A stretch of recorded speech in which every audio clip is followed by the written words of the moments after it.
Well, good morning, everybody. Welcome back to the Daily Six. Once again, heading out to my favorite place to spend time in the Word with Steve's iced tea and the Bible and some breakfast together. Deuteronomy chapter 32. Would you get that open? We're going to see the goodness of God this morning. Deuteronomy 32. You want to see it? Come on, let's do it.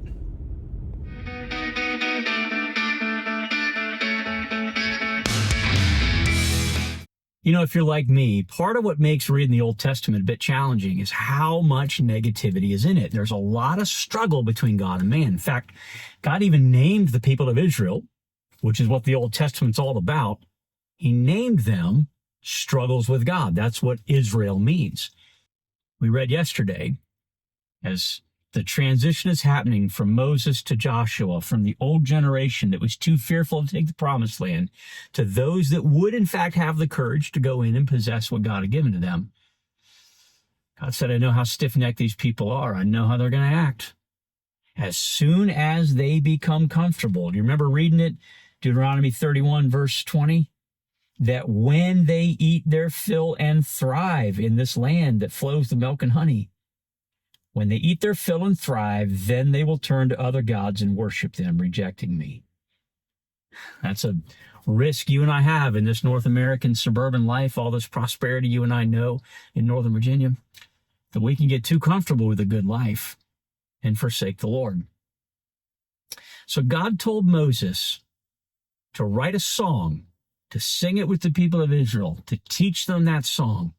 So over and over again, they could reflect. It could be an opportunity for them to choose differently.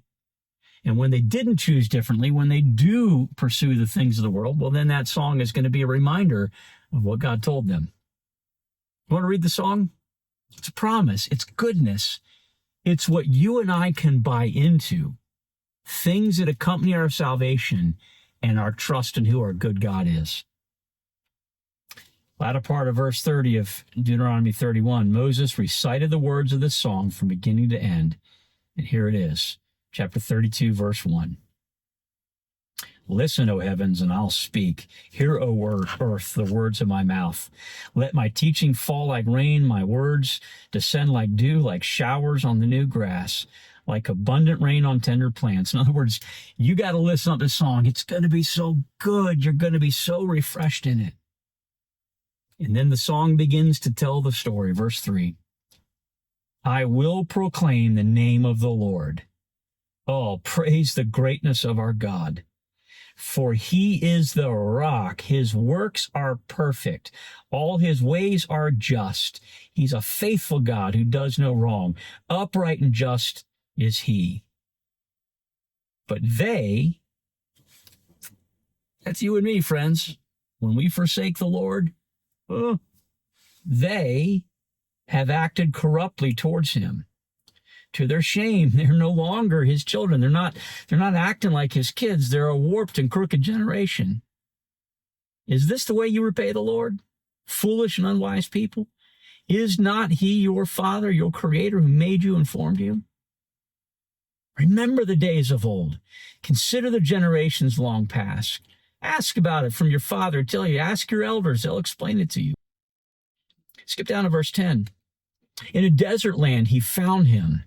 He found God's people, his chosen. In a barren, howling waste, he shielded him, God's people. He's using the word him there to describe God's people. He shielded him. He cared for him. He guarded him as the apple of his eye.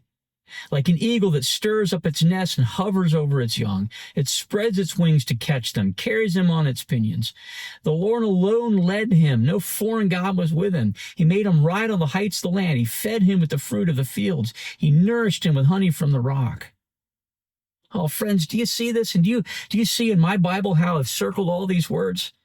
Over in verse 4, he's perfect, he's just, he's faithful, he's upright. Over in verse 10, he's a shield. He guards, he hovers, he leads, he feeds, he nourishes. Oh, do you see this? Our God is so good. When you read the negativity of the Old Testament, the negativity is about us and our bad choices. Our God is so good. He's perfect, just, faithful, upright, shielding, guarding, hovering, leading, feeding, nourishing. Oh, friends, worship the Lord, would you? Man, I hope you're going to give God 6 minutes when this video wraps up and just Worship him for his identity. Hover over these words as God hovers over you. And you see verse 15, what happens when Jeshurun, which means the upright one, in other words, Israel, it's just another poetic name for Israel here. When Jeshurun grew fat and kicked, when he was filled with food, he became heavy and sleek, and he abandoned the God who made him. Friends, this is the negative opportunity for you and me to just get fat on all of our abundance and abandon the Lord. Or it's the opportunity for us to lean into the identity of God, the Song of Moses. Would you give God 6 more minutes? Sit here with this text. Pray this text. Pray the words of this text from verse 4 and verse 10 and 12. That he is perfect.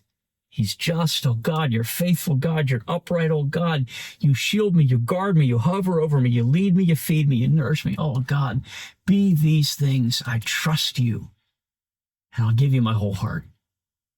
Would you trust the Lord these next 6 minutes? Contemplate his goodness, contemplate who he is, and rest in him. The confidence that there are better things for you and me in Jesus Christ. Give God 6 more minutes, and then come on back tomorrow. We're going to look at how Joshua began to take this mantle of leadership and what he did with it. Right here on the Daily 6. We'll see you then.